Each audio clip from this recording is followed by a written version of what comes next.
कहानी का नाम भूख का पहलवान। साधु। बेटा, कौन हो तुम और इस घने जंगल में अकेले क्या कर रहे हो? युवक। मेरा नाम भीमू है बाबा जी। मेरा इस दुनिया में कोई अपना नहीं है। जहां शाम हो जाती है वहीं सो जाता हूं। साधु।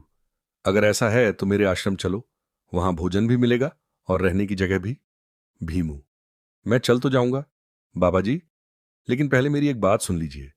साधु। कहो बेटा। भीमू। मेरी भूख थोड़ी ज्यादा है। एक बार बैठ जाऊं तो 5 किलो खिचड़ी, दर्जन भर रोटियां और ऊपर से गुड़ भी खा जाता हूं। इसलिए गांव वाले मुझे भूख का पहलवान कहते हैं। साधु। अरे बेटा, भोजन की चिंता मत करो। भगवान की कृपा से हमारे भंडार भरे हुए हैं। भीमू। फिर तो मैं आपके साथ चलने को तैयार हूं। साधु। ये रहा हमारा आश्रम। यहां सभी मिलजुल कर रहते हैं, लेकिन एक नियम है। भीमू। कैसा नियम? साधु। महीने में एक दिन पूरा मौन व्रत रखा जाता है। उस दिन कोई भी एक शब्द नहीं बोलता। भीमू। बस?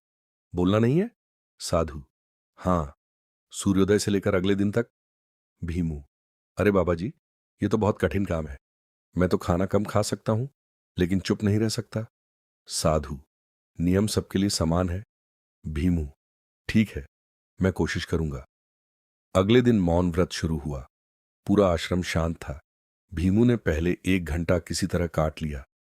फिर उसने इशारों से बातें करनी शुरू कर दी। थोड़ी देर बाद उसने जोर जोर से गुनगुनाना शुरू कर दिया। साधु ने इशारे से उसे रोका, लेकिन भीमू खुद को रोक नहीं पाया। आखिरकार वह जोर से बोला।